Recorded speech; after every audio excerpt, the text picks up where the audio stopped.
Bonjour et bienvenue pour ce module de formation consacré à la détoxication et au jeûne. Pour cette première conférence, nous allons aborder le thème de la reprogrammation du corps. Alors nous allons suivre le programme suivant. Tout d'abord l'élimination des toxines, la réparation des tissus abîmés, l'autolyse des tissus en excès, la normalisation du système immunitaire, la régénération de l'état énergétique, le rééquilibrage au niveau organique et hormonal et l'expression génétique. Pour conclure sur ces points, nous verrons à la fin de cette conférence les intérêts et les limites, les bénéfices et les limites du jeûne. Et on va essayer de répondre à la question pour savoir si le jeûne est une thérapie. Alors, tout d'abord, l'élimination des toxines. L'élimination des toxines est une activité permanente dans notre corps. Elle se fait au quotidien, à chaque seconde. Notre corps excrète des toxines du sang, élimine les toxines des cellules et les stocke, les collecte pour faire une évacuation. La respiration, par exemple, est un moyen que l'on peut identifier en permanence facilement comme étant une élimination des toxines. Il y en a d'autres. Donc cette activité elle est permanente. Sauf que quand on allège l'alimentation, qu'on rentre en diète, en cure de détoxication déjà avancée, ou en jeûne hydrique, la phase la plus poussée, nous allons avoir une intensification de cette activité de nettoyage, cette activité d'élimination des toxines.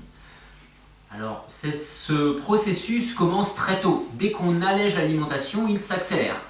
Tout simplement parce que notre corps va orienter l'énergie économisée par une alimentation moins riche, moins lourde, moins problématique à gérer, parce qu'elle contiendra peut-être moins de toxines. Il va orienter cette énergie économisée vers les activités de nettoyage. Ça, c'est la première phase, la priorité. C'est cette première phase-là. Cette phase, on la retrouve lors de la première partie du jeûne, c'est ce qu'on va appeler le jeûne primaire, ou la première partie de la détox, quelle qu'elle soit. Donc c'est le grand nettoyage de printemps. Dès les premières heures où on allège l'alimentation, ce nettoyage s'intensifie. On peut déjà l'identifier la nuit, lorsque l'on dort, une fois que la digestion du dernier repas, du repas du soir, est aboutie. Dès que ce travail est terminé, le corps commence à intensifier de manière forte son travail de nettoyage. On le remarque avec les urines qui sont plus foncées le matin, avec la laine qui est plus chargée par exemple. Des fois, certaines personnes se sentent vaseuses le matin. Ça, c'est le foie. On voit donc que l'organisme se met à travailler de plus en plus fortement. Et plus on va prolonger ce travail, plus ça va être fort et intense. Et pour avoir un travail de nettoyage, un beau nettoyage de printemps, c'est vrai qu'il faut envisager de partir sur au moins une semaine. Alors une semaine si on est en format diète, 5 à 6 jours si on est en jeûne, parce que si on est en jeûne, le travail va être beaucoup plus poussé, mais si on est en format diète, il faut au moins partir pour une semaine pour avoir vraiment une évolution significative entre l'avant et l'après. Même si on fait une journée ou deux, le travail est présent, il ne faut pas le négliger. C'est très intéressant déjà de faire une journée ou deux, mais si on veut avoir sur une courte période une évolution significative, il faut faire ce travail sur une semaine à peu près. On voit aussi les bénéfices d'un tel nettoyage, d'un nettoyage de printemps, d'allègement de ces surcharges, à la suite par exemple de repas festifs. On a accumulé par exemple lors des fêtes de fin d'année plusieurs repas un peu chargés, un peu d'alcool, un peu de chocolat, des repas plus riches. Quelques jours de diète, 2-3 jours de diète déjà, allègent considérablement l'organisme et permettent de se sentir déjà beaucoup mieux. Parce qu'il va y avoir un nettoyage déjà qui va s'accélérer, se mettre en place. Et ça va être salutaire. La deuxième phase, après ce nettoyage, c'est la réparation des tissus. Alors cette réparation des tissus, de la même manière, elle se produit en permanence. Heureusement d'ailleurs, parce que si notre corps ne se nettoyait pas et ne se réparait pas, nous ne tiendrons pas très longtemps en vie. Ça, on serait très très vite limité. Heureusement, il y a tout ce travail de nettoyage qui se réalise et le travail de réparation. Alors ces deux éléments sont des bases extrêmement importantes parce que le fonctionnement de notre corps dépend du fonctionnement des cellules. Nos cellules ont besoin pour vivre, et même n'importe quelle cellule d'ailleurs, de recevoir les nutriments nécessaires à leur survie, à leur fonctionnement, et d'éliminer les toxines. Ça, c'est la première phase que nous venons de voir. Mais la deuxième phase, c'est que les cellules peuvent être abîmées. Elles ont un temps de vie plus ou moins long, selon les cellules. Certaines cellules, c'est quelques jours, d'autres cellules, c'est plusieurs mois, et certaines cellules, même, c'est des dizaines d'années. Et par conséquent, il faut que notre corps puisse réparer les dommages, puisse également renouveler le pack cellulaire d'un organe pour maintenir cet organe avec un bon état de fonctionnement. Si nous n'avons pas ces deux activités-là, les organes vont commencer à s'affaiblir. Juste un encrassement, on va avoir un ralentissement de l'organe, mais lorsqu'on a une destruction cellulaire qui commence à être trop importante sur un organe, on voit aussi un ralentissement de l'activité de l'organe et une faiblesse qui devient pathologique. Le cas du diabète par exemple, diabète de type 2, ralentissement de l'activité cellulaire, ralentissement du fonctionnement du pancréas, et on aboutit à la mort cellulaire parce que l'organisme n'a pas réussi à réparer les tissus, n'a pas réussi à nettoyer les tissus, n'a pas réussi à renouveler les tissus abîmés, et au final on a une atrophie cellulaire, atrophie de l'organe, et malheureusement on arrive à l'échéance de la durée de vie de l'organe ou d'une partie de l'organe qui meurt, qui s'atrophie et qui n'est plus capable du tout de remplir son rôle. On peut l'observer aussi avec la maladie d'Alzheimer par exemple, où on a le même phénomène qui apparaît. Alors ce processus de réparation, donc, il s'accélère. Il va s'accélérer de la même manière tous les jours lorsqu'on allège l'alimentation, la nuit en début de nuit, aux alentours de minuit jusqu'à 4 heures du matin, c'est là où le travail de réparation de l'organisme est le plus intense. Dès qu'on allège donc l'alimentation, on va voir cette activité s'intensifier. Cependant, lors de la première phase de la détoxication, première phase du jeûne, on est à dominance nettoyage. La réparation, elle est derrière, elle est présente, mais elle est en deuxième position. Et plus on avance dans le travail de détoxication, plus ce travail de nettoyage diminue. Après avoir atteint son point culminant, il va se stabiliser puis diminuer. Au bout, je vous l'ai dit, par exemple d'une semaine, 10 jours, ça va dépendre des personnes. En jeûne, on estime que c'est 1 semaine à 10 jours. Mais après, ça va dépendre de l'état de l'organisme. Plus un organisme est encrassé, plus ça va être long. Plus une personne est âgée, plus ça va être long. Surtout si elle n'a jamais rien fait avant. On imagine bien que quelqu'un qui a 20 ans et qui fait son premier jeûne aura un travail qui sera beaucoup plus facile à réaliser que quelqu'un qui en a 40 ou 50 pour faire son premier jeûne. Et à la place, donc, quand on va avoir cette diminution de l'activité du travail d'élimination des toxines, on va avoir une augmentation de l'activité de réparation. Et lorsqu'on rentre en deuxième phase, la phase de jeûne ou de détoxication secondaire, c'est l'emprise donc majoritaire de cette fonction de réparation. Donc là, le corps travaille beaucoup, on le sent généralement. Ça peut être au niveau rénal, ça peut être au niveau du foie, ça peut être au niveau de l'estomac ou d'autres organes, le système nerveux par exemple. Et on va avoir une réparation qui va permettre à l'organe en question, et plus largement après à l'organisme, de mieux fonctionner. Alors cette situation est très importante, et là, cette phase secondaire, si on est en jeûne, elle arrive donc généralement ces 2e, 3e semaines. Mais comme tout dépend de l'état de la personne avant le jeûne, ça peut des fois arriver qu'au bout de 17-18 jours où elle prend vraiment le pas pour devenir prédominante. Tout dépend de la situation du jeûneur. Ça, il faut vraiment avoir à l'esprit que cette situation, elle évolue d'une personne à l'autre et même d'un jeûne à l'autre. Vous avez fait par exemple 10 jours de jeûne une première fois, vous avez eu certains symptômes, certaines réactions de votre corps. 6 mois après ou 1 an après, vous faites 10 jours de jeûne à nouveau, votre corps ne fera pas les mêmes choses et vous entrerez peut-être dans la deuxième phase lors de votre deuxième jeûne. Alors que dans le premier jeûne, vous n'étiez pas allé assez loin pour entrer dans cette deuxième phase. Troisième point important, c'est l'autolyse. Donc l'autolyse, c'est un processus digestif mais qui ne se fait pas dans le tube digestif. Un processus digestif qui se fait à l'intérieur de l'organisme au niveau des cellules. Donc les cellules vont consommer leurs nutriments pour pouvoir continuer à vivre. Donc on a l'autolyse des glucides, le glycogène.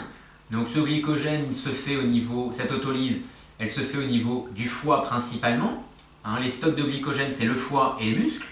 Et notre pancréas produit une hormone qui va permettre de libérer le glucose qui est stocké sous cette forme de glycogène.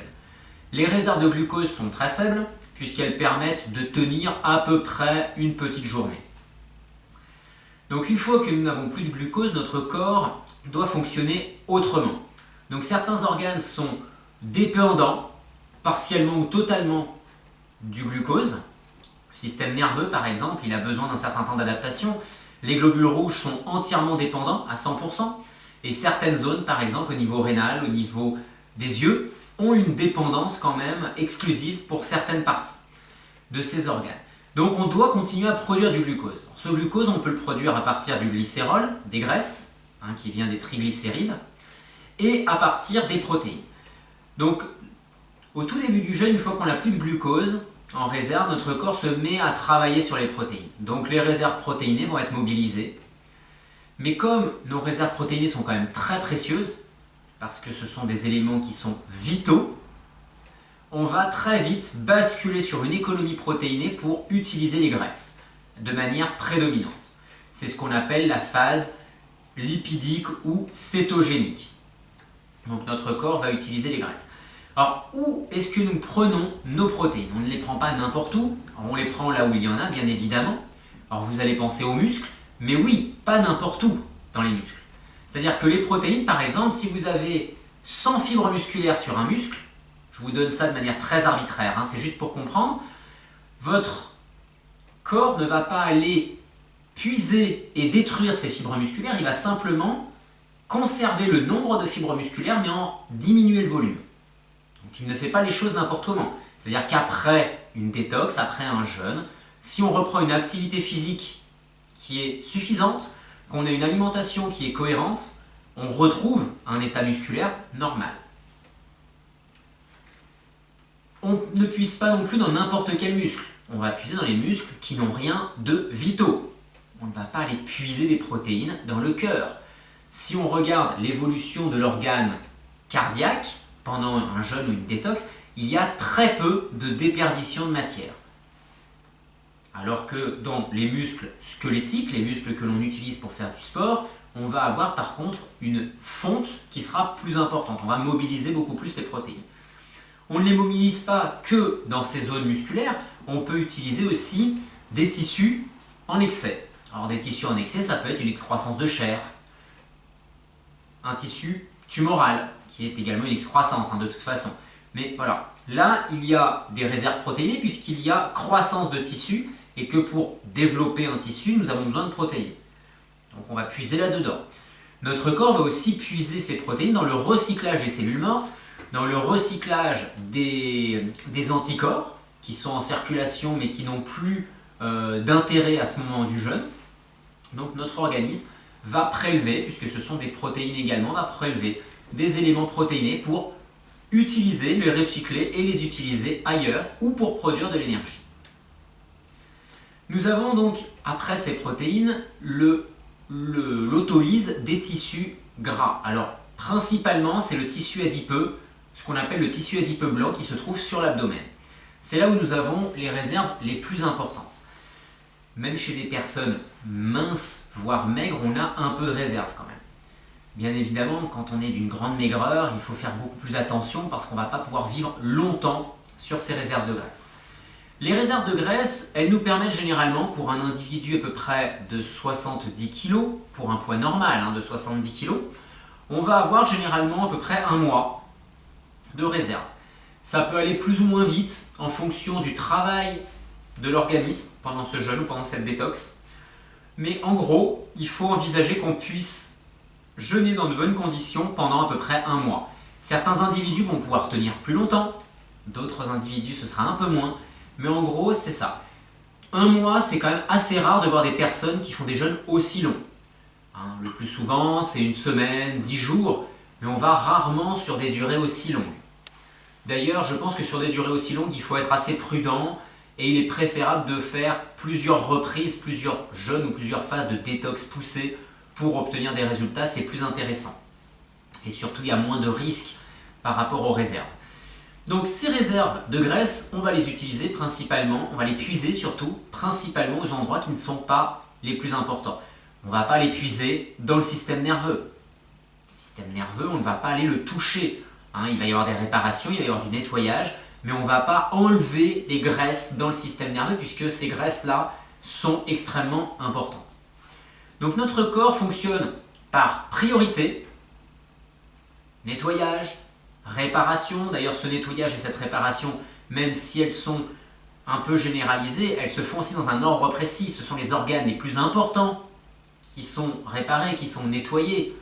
Et au niveau de cette autolyse, elle ne se fait pas n'importe où.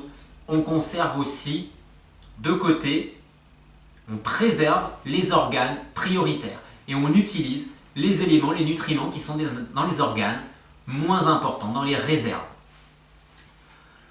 On peut avoir cette autolyse qui se fait sur tous les types de tissus. C'est pour ça que certaines personnes, par exemple, qui ont un cancer, envisagent de faire un jeûne, des fois en disant le jeûne va stopper la croissance de la tumeur. C'est vrai que si on n'alimente plus la tumeur avec plus de sucre, plus de protéines, ça va devenir plus compliqué. Mais il faut quand même faire attention parce qu'il faut que l'état hormonal ne reste pas prédisposant. C'est pour ça qu'il faut mettre des précautions. Il y a toujours des précautions, nous allons le voir, au jeûne ou aux cures détox. Nous allons voir maintenant l'aspect du système immunitaire. Alors le système immunitaire, beaucoup de personnes ont ce que l'on appelle des dérèglements. Alors je trouve que le terme est un peu facile parce que pour moi dérèglement ça n'existe pas ou alors ça peut être exceptionnel. C'est plutôt une phase d'adaptation. Soit le système immunitaire il tombe, on est en immunodéficience parce que l'organisme est dans un tel état de fatigue qu'il n'arrive plus à produire assez de cellules du système immunitaire, que la moelle osseuse est peut-être abîmée, et dans ce cas-là, ça va être plus compliqué. Drogue, affaiblissement généralisé, stress, ça ce sont des facteurs qui abaissent le système immunitaire. Et de l'autre côté, on a d'autres choses, d'autres situations, intolérance alimentaire, allergie, maladie auto-immune, qui montrent aussi qu'il y a un certain problème d'exacerbation des réactions du système immunitaire. Alors ces situations exacerbées sont généralement dues à une exposition importante et un état inflammatoire important d'une zone en particulier. Alors il y a beaucoup de choses qui se passent au niveau de l'intestin. Les intolérances alimentaires par exemple, elles prennent toute naissance au niveau de l'intestin. Sauf cas exceptionnel, mais sinon c'est toujours au niveau de l'intestin, c'est-à-dire qu'il y a une inflammation de l'intestin, l'intestin devient poreux et il y a des fragments alimentaires mal digérés qui pénètrent. Et on a des réactions immunitaires pour faire face à ça. Les allergies alimentaires aussi généralement viennent de là. Une partie des maladies auto-immunes, lorsque celles-ci ne sont pas causées par un stress, viennent également de cette situation intestinale problématique. Alors bien évidemment, lorsqu'on allège l'alimentation et lorsqu'on se rapproche du jeûne et qu'on arrive en jeûne complet, on va se soustraire à de nombreuses molécules qui n'ont rien à faire dans l'organisme puisqu'elles devraient normalement être bloquées par l'intestin, par la barrière intestinale. Mais l'intestin étant souvent abîmé, elles passent, elles pénètrent.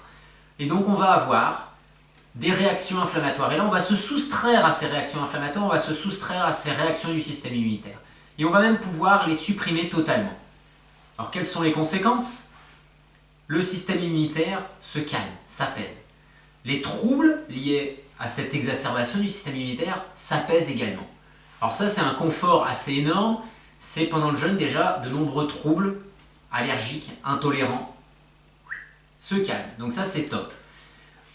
Maintenant il va falloir voir la durée. En fonction de la durée, ce bénéfice il va être ponctuel, c'est-à-dire qu'il va durer quelques jours, le temps de l'allègement alimentaire, ou il va pouvoir se prolonger pendant quelques mois, quelques semaines.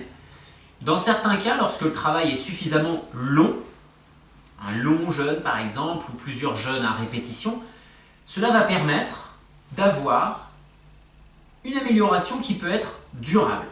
Alors ce sera durable bien évidemment si derrière on ne fait pas n'importe quoi. Un jeûne suffisamment long va permettre d'avoir une restauration intestinale en profondeur. Derrière, l'intestin va jouer son rôle, donc il y aura moins de fragments alimentaires qui vont pénétrer dans le corps. Et la conséquence, c'est qu'on n'aura plus des problèmes d'allergie, d'intolérance. Et ça, c'est vraiment très appréciable. Mais il faut une certaine durée. De l'autre côté, lorsque on a des allergies qui ne sont pas spécialement dues à l'alimentation, par exemple les allergies au pollen, aux poils d'animaux, ça aussi c'est quelque chose d'assez fréquent. Ces allergies, elles proviennent souvent d'un état inflammatoire important au niveau du système ORL, au niveau des bronches. Et il y a beaucoup d'anticorps qui sont présents à ce niveau-là, puisque c'est une barrière de contact avec l'organisme. Et le but, c'est si le mucus qui devrait protéger n'est plus satisfaisant, et qu'il y a un état inflammatoire qui s'installe de manière chronique, notre système immunitaire doit développer une deuxième barrière très efficace pour éviter les problèmes. De la même manière, si on a un apaisement généralisé au niveau du système immunitaire et un apaisement de l'état inflammatoire généré par ces molécules qui n'ont rien à faire dans l'organisme, on va apaiser la situation générale.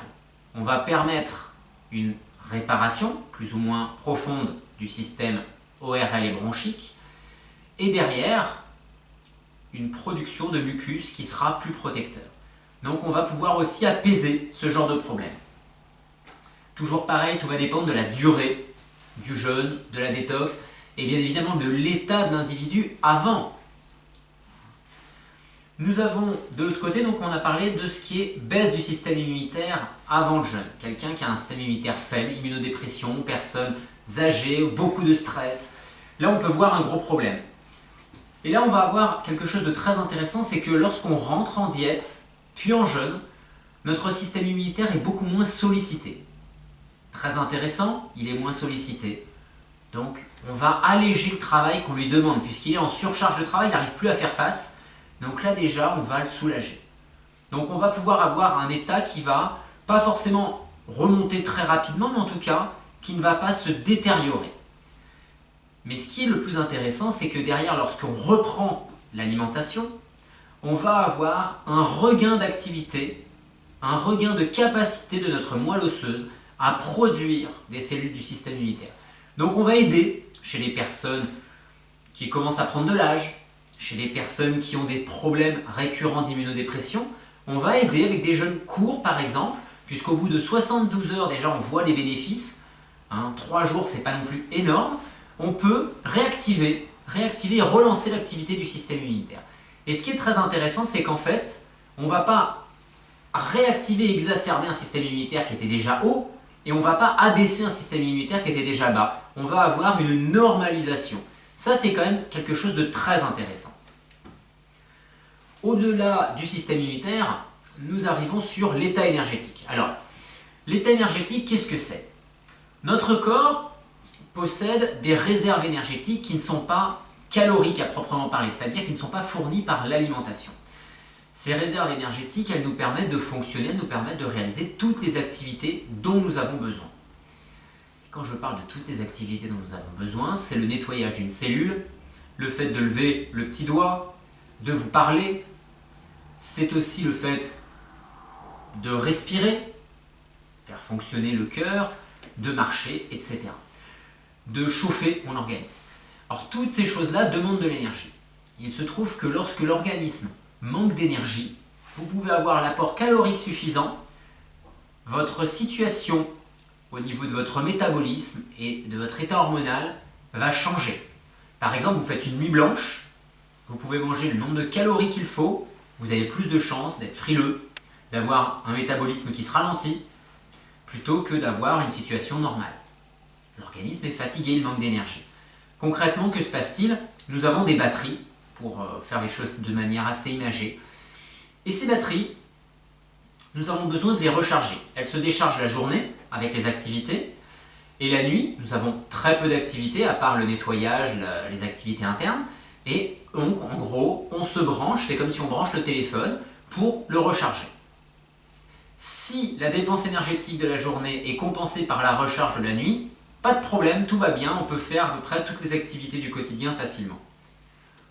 Si par contre, la recharge nocturne n'est pas suffisante, parce qu'on a trop d'activité la journée, donc on puise trop d'énergie, ou alors que le sommeil, les phases de récupération sont trop courtes, trop peu nombreuses, on va voir à la longue un déficit énergétique s'installer. Donc on ne sera plus à 100% de charge, mais on sera peut-être à 80%. Au réveil le matin, au lieu d'être à 100%, on sera à 80%. Puis peut-être à 70%, 60%. Et là, quand on baisse, il commence à y avoir un problème, c'est que notre corps conserve pour ses activités vitales toujours un minimum énergétique. Il a besoin de ce minimum énergétique pour maintenir l'organisme en vie. Ce qui fait que lorsqu'on se trouve dans une situation où on n'a plus assez d'énergie, on rentre dans un état de fatigue chronique. Notre organisme nous fait ressentir une grande faiblesse parce qu'il mobilise l'énergie à l'intérieur et il nous empêche de recevoir l'énergie pour nos activités.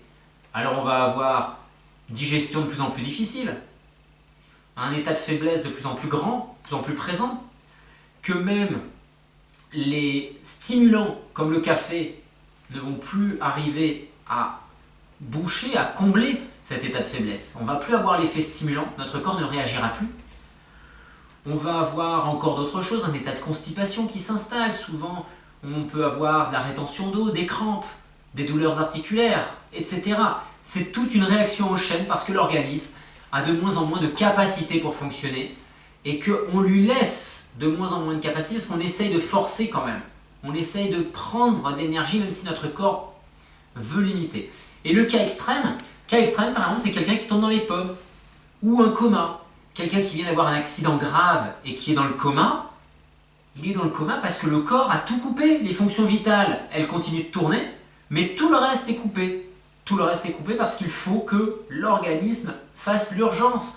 L'urgence, c'est la réparation, c'est le nettoyage de ce qui a été endommagé, des tissus endommagés pour essayer de sauver l'organisme. Alors cette restauration énergétique, lorsque nous mangeons moins et lorsque nous ne mangeons plus, on fait une économie importante au niveau digestif. L'énergie va être orientée, bien sûr, vers d'autres activités. Mais comme ces autres activités ne prennent pas forcément la totalité, proportionnellement, puisqu'on se repose généralement un peu plus lorsqu'on ne mange pas, moins de stress selon si on va dans un endroit privilégié pour faire cette cure, peut-être plus de repos, des siestes dans la journée, des activités douces qui peuvent être enrichissantes au lieu d'être stressantes, moins de pollution. Donc on va dépenser moins d'énergie. Moins d'énergie. La nuit, on va récupérer, si on dort le même nombre d'heures, on va forcément avoir une récupération qui sera plus grande, puisqu'on dépensera moins d'énergie. Au final, on va recharger nos batteries. Donc en une semaine, 15 jours, 3 semaines, on peut voir des batteries qui étaient peut-être à 70% remonter à 80, 90%. Et retrouver un état qui peut, d'un seul coup, paraître assez extraordinaire par rapport à quelques semaines auparavant. Donc ça, c'est quelque chose quand même d'important, de voir un peu l'impact de cette énergie. Nous avons besoin d'énergie pour fonctionner. Si nous ne restaurons pas notre état énergétique normal régulièrement et que nous ne faisons pas ces recharges, quand on se met au vert, comme on dit, sur une phase de cure, on a toutes les chances d'arriver en état de fatigue chronique prématurément et d'avoir les soucis qui s'en suivent, qui vont avec, qui accompagnent cette fatigue chronique, cet état d'affaiblissement de l'organisme.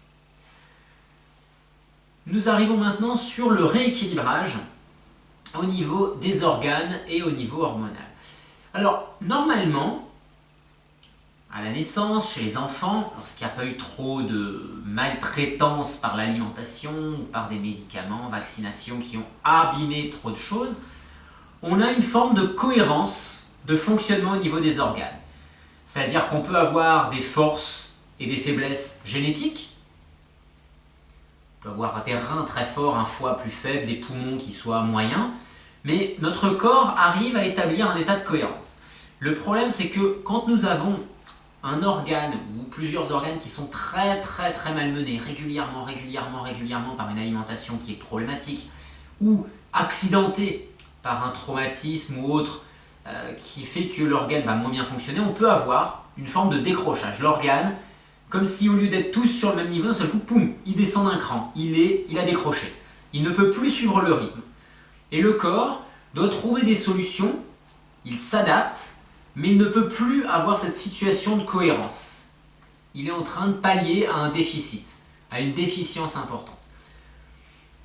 Lorsque nous jeûnons, lorsque nous allégeons l'alimentation, on va avoir ce travail de nettoyage, on va avoir ce travail de réparation, partie primaire, partie secondaire.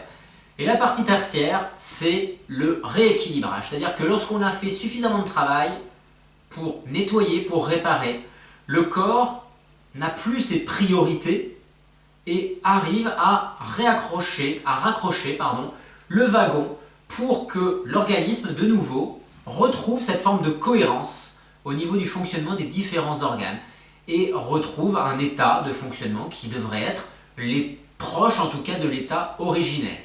Alors l'état originel, ce n'est pas l'état dans lequel nous devrions vivre ou vivaient, on va dire, nos ancêtres il y a 50 000 ans.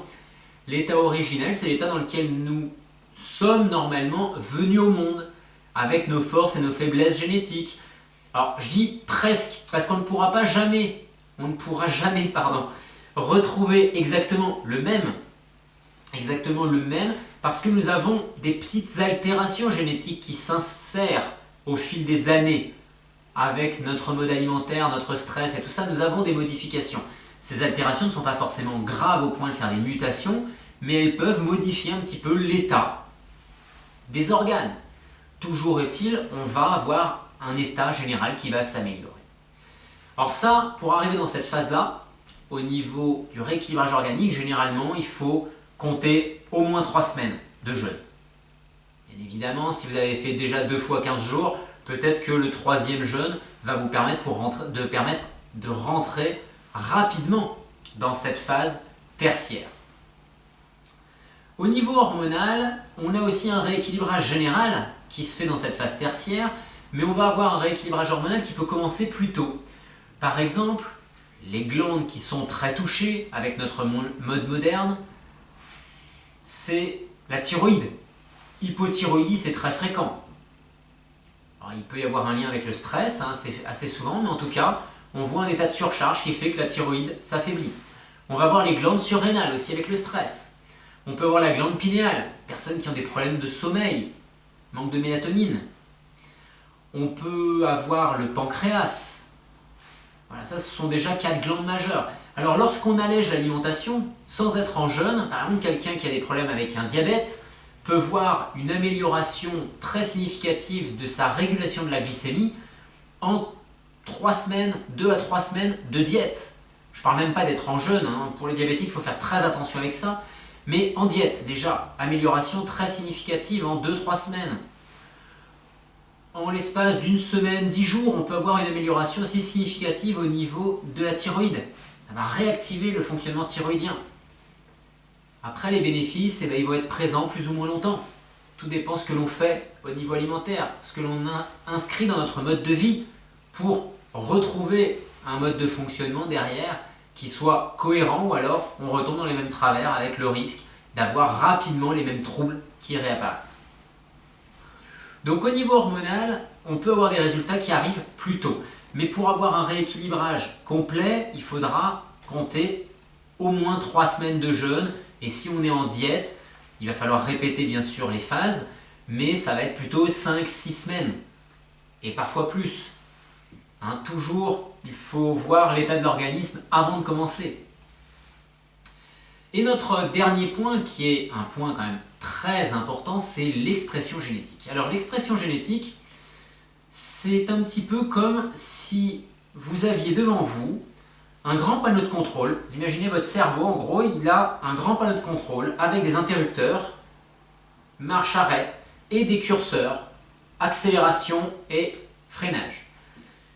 Et donc l'expression génétique, c'est de mettre certains gènes en activité ou de les stopper, d'augmenter leur activité ou de ralentir leur activité. Donc cette activité, l'expression génétique, elle est capitale puisque c'est grâce à cela que notre corps s'adapte en permanence à son environnement. Il fait chaud, il fait froid. Nous faisons de l'activité physique, on va produire plus de muscles. Nous sommes au soleil, on ne va pas bronzer avant de se mettre au soleil. Mais notre corps va réagir au rayonnement du soleil pour augmenter la pigmentation de la peau. Donc on a des effets de réaction à l'environnement.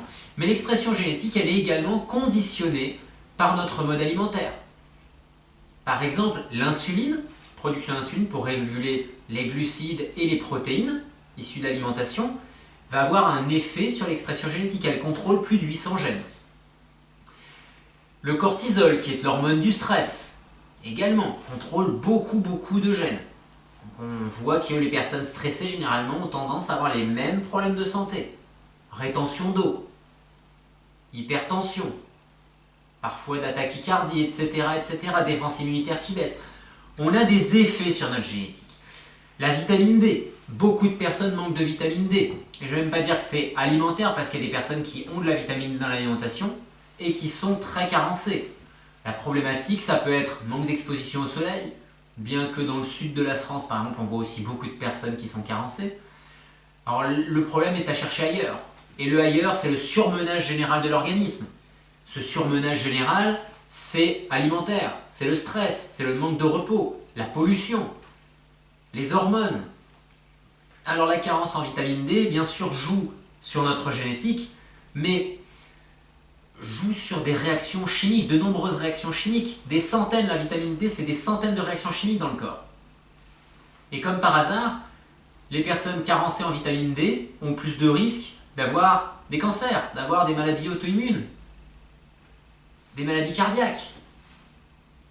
Donc on voit qu'il y a un terrain qui va être favorable au niveau physiologique et même réellement, si on va dans la profondeur au niveau génétique, par rapport à cette expression génétique. La vitamine B9 également, qui vient de l'alimentation, l'acide folique, qui est très importante pour cette régulation génétique. Alors le souci, c'est que si on a un terrain prédisposant, lorsqu'on a une génétique, une expression génétique qui nous pousse vers la maladie, ça va venir beaucoup plus vite. Si on n'a pas un terrain prédisposant, la maladie va venir beaucoup moins vite. Certaines personnes ont un terrain, elles sont très robustes, ont une énorme vitalité, peuvent faire presque n'importe quoi, ils vont vivre jusqu'à 85-90 ans et ça va passer. D'autres personnes, par contre, vont être atteintes dès 30 ans, parfois avant. Alors oui, il y a une prédisposition génétique, mais par contre, les choses ne sont pas forcément irréversibles. On voit des personnes qui ont des prédispositions génétiques majeures et qui ne sont pas malades. Alors par contre, elles prennent soin d'elles, ces personnes-là. Le fait de jeûner, de se mettre en diète, va modifier l'expression génétique. Nous savons que l'expression génétique se modifie déjà au bout de 16, 20, 25 heures de jeûne. On a déjà des modifications qui sont significatives. Et derrière, notre corps va donc fonctionner différemment. Et le jeûne, la détox, les phases de détox et le jeûne de manière plus poussée favorisent une expression génétique qui nous rapproche d'un état de santé normal, d'un bon état de santé. Alors, maintenant, nous arrivons à la fin de ces 7 points. C'est quels sont en fait les bénéfices et les limites du jeûne. Les limites et les bénéfices des phases de détox, quelles qu'elles soient. Que ce soit la monodiète, que ce soit une cure de jus, que ce soit un demi-jeûne ou un jeûne. Quels sont les bénéfices et les limites? Alors les bénéfices, vous l'avez compris, ils sont très nombreux, c'est-à-dire on nettoie l'organisme, on répare les tissus, on a plus d'énergie, on retrouve un état immunitaire qui est correct. Concrètement, on va améliorer la situation, le fonctionnement de l'organisme dans son ensemble. Donc on fait la prévention, bien évidemment, aspect préventif très important, mais on peut avoir des bénéfices également sur des problèmes déjà installés. Alors ça peut être des problèmes à répétition, avec les problèmes de nettoyage, personnes qui ont des soucis ORL ou cutanés à répétition, des bronchites, des sinusites, de l'eczéma, de l'urticaire, psoriasis. À répétition, ça revient régulièrement. Par exemple, ces personnes-là vont avoir un bénéfice très significatif avec ce genre de cure. On va pouvoir avoir un apaisement pendant plusieurs semaines, plusieurs mois, quand on avait des choses des fois à répétition qui revenaient très régulièrement. On peut même sortir complètement si après on améliore l'alimentation de ces soucis. On peut voir sur les problèmes hormonaux, amélioration très significative. Problème de cholestérol, de régulation des lipides. Problème de surcharge protéinée, troubles articulaires, douleurs articulaires, crise de goutte. Les maladies auto-immunes peuvent également s'améliorer considérablement, être temporisées. On peut stabiliser ou améliorer la majorité des maladies d'encrassement. La limite, concrètement, on va avoir une amélioration sur beaucoup de choses. Je ne vais pas tout vous détailler, même les problèmes aigus, on peut faire de la prévention sur des problèmes aigus. Vous avez tendance à avoir toujours mal à la gorge et des rhumes tout l'hiver. Si vous faites un jeûne ou une phase d'une semaine, 10 jours, une cure de détox d'une semaine, 10 jours ou 2 fois 5 jours, en gros en octobre ou octobre et décembre ou novembre et décembre, vous allez préparer l'hiver. Et vous allez passer l'hiver facilement, sans forcément avoir de maladie. Ou alors peut-être exceptionnellement, alors qu'avant vous en aviez pour tout l'hiver. Donc ça c'est important. Donc on ne va pas tout énumérer parce que ça ne sert à rien. Par contre, quelles sont les limites? Les limites, c'est l'état énergétique. Est-ce que l'état énergétique de l'individu permet de supporter une cure très poussée? C'est-à-dire qu'on allège un peu l'alimentation, pas de problème, tout le monde peut le faire. On fait un jeûne, c'est une cure qui est très poussée, tout le monde ne peut pas le faire. Donc dans un certain nombre de cas, personnes âgées par exemple, personnes très fatiguées, il est préférable de se mettre en alimentation allégée. Simplement, fruits, légumes, ça suffit déjà largement pour faire un premier travail. On peut voir aussi comme limite les personnes qui ont une déminéralisation importante. Déminéralisation de l'organisme, on ne va surtout pas faire un jeûne. On va se mettre en diète, plus ou moins poussée, mais en diète, avec des légumes, pas mal de légumes, pour pouvoir minéraliser l'organisme. On va enlever les fruits acides. Actuellement, on garde les fruits doux, mais on va être beaucoup plus porté sur les légumes.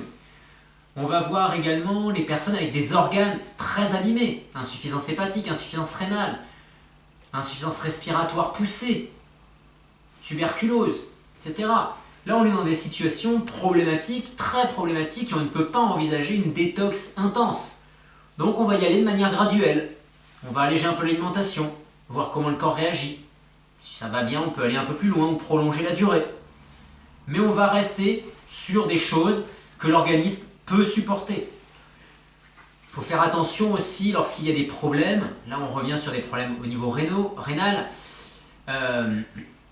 Les diabétiques. Les diabétiques, par exemple, ne sont pas en mesure, enfin tous les diabétiques, lorsqu'ils sont avec un problème rénal important, les diabétiques dans cette situation ne peuvent pas supporter généralement une production de corps cétonique importante. Leur système rénal ne le permet pas. Et on a un risque d'acidocétose, donc qui peut être mortel. Donc il faut faire attention à ce genre de choses et simplement réduire l'alimentation. On réduit l'alimentation, on n'aura aucun risque parce que la production de corps cétonique, elle sera modérée. Il n'y aura pas de souci. Et après, si le système rénal, l'organisme reprend le dessus, s'améliore et que les reins se mettent à mieux fonctionner, ben ça va. Mais encore une fois, cette situation, ce n'est pas tous les diabétiques. Donc il faut faire attention, il faut savoir la situation, l'état dans lequel on se trouve. Donc vous comprenez, avec ces paramètres-là, qu'on ne peut pas faire n'importe quoi. Lorsqu'une maladie importante est installée, on ne va pas faire les choses de la même manière, à la même vitesse qu'une personne qui est en bonne santé, qu'une personne qui jeûne régulièrement, même s'il y a des petits problèmes articulaires, on va se mettre en jeûne, c'est pas grave. Par contre, si on a des gros problèmes d'arythmie cardiaque, par exemple, on ne se lance pas dans un jeûne du jour au lendemain. On prépare le terrain d'abord. Lorsque l'organisme est très encrassé, au-delà de la vitalité, si l'organisme est très encrassé, il est préférable de passer par une phase allégée. Parce qu'en passant par une phase allégée pour préparer le terrain, on progresse vers le jeûne en plusieurs fois, ou alors sur 2-3 semaines, on va déjà permettre d'avoir un premier nettoyage intéressant. Parce que le souci, c'est que en lançant le corps en jeûne, on risque d'avoir des symptômes qui peuvent être importants. Donc il faut préparer le terrain pour que le jeûne se passe dans les meilleures conditions possibles, parce que c'est pas toujours marrant. Quand on a une crise d'élimination, c'est pas marrant. Donc il faut vraiment préparer les choses. Et nous allons finir cette conférence par une réflexion sur l'aspect thérapeutique du jeûne.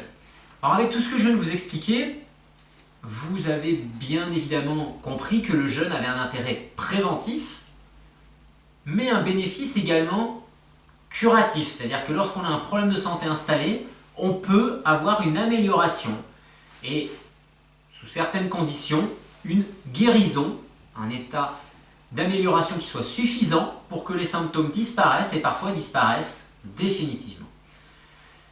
Alors, le jeûne est-il une thérapie, puisqu'on peut améliorer les maladies, un certain nombre de maladies hormonales, on peut améliorer les problèmes articulaires, on peut améliorer les problèmes de troubles métaboliques, diabète, problèmes de régulation du cholestérol, des graisses, on peut réguler des problèmes de tension, ça c'est très efficace d'ailleurs sur la tension, on peut réguler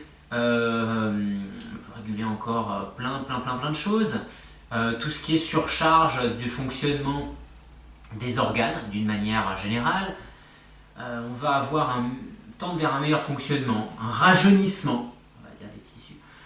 Donc ces bénéfices-là laissent penser que le jeûne, la détox, sont des choses thérapeutiques. Alors moi je suis pas d'accord avec ça, parce que pour moi, quelque chose de thérapeutique, un traitement, c'est quelque chose justement qui traite. Le fait de traiter, c'est de faire quelque chose pour supprimer un symptôme. Or, le jeûne, les diètes, les cures de détox ne sont pas faites pour supprimer les symptômes, elles sont faites pour libérer l'organisme, et cette libération de l'organisme va aboutir soit à un apaisement des symptômes, lorsque ce sont des symptômes de surcharge, soit à une amplification si l'organisme a besoin de se libérer beaucoup plus rapidement. Symptômes de surcharge, troubles cutanés par exemple, la peau qui arrive et qui prend en charge une partie du travail que les reins ne sont plus en capacité de réaliser. Donc on va voir un transfert d'activité et on va avoir des troubles cutanés qui apparaissent.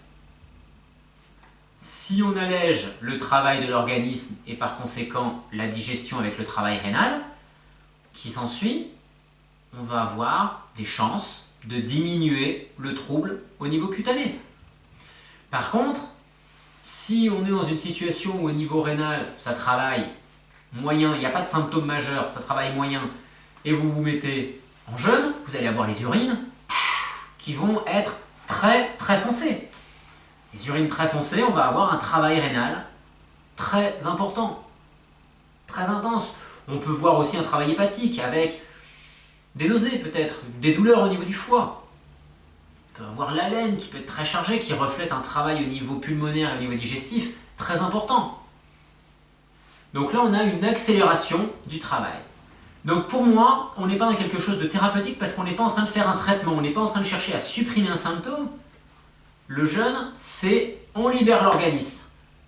C'est comme si vous avez quelqu'un, vous arrivez, au lieu qu'il fonctionne avec des chaînes à droite à gauche, hop, on enlève les chaînes, tac, on lui enlève plus ou moins les chaînes, ou on lui laisse du mou pour qu'il puisse avoir plus de possibilités de mouvement, mais à pouvoir faire plus de choses. On n'a pas supprimé la maladie ou le symptôme. On a par contre supprimé, au moins temporairement, les causes.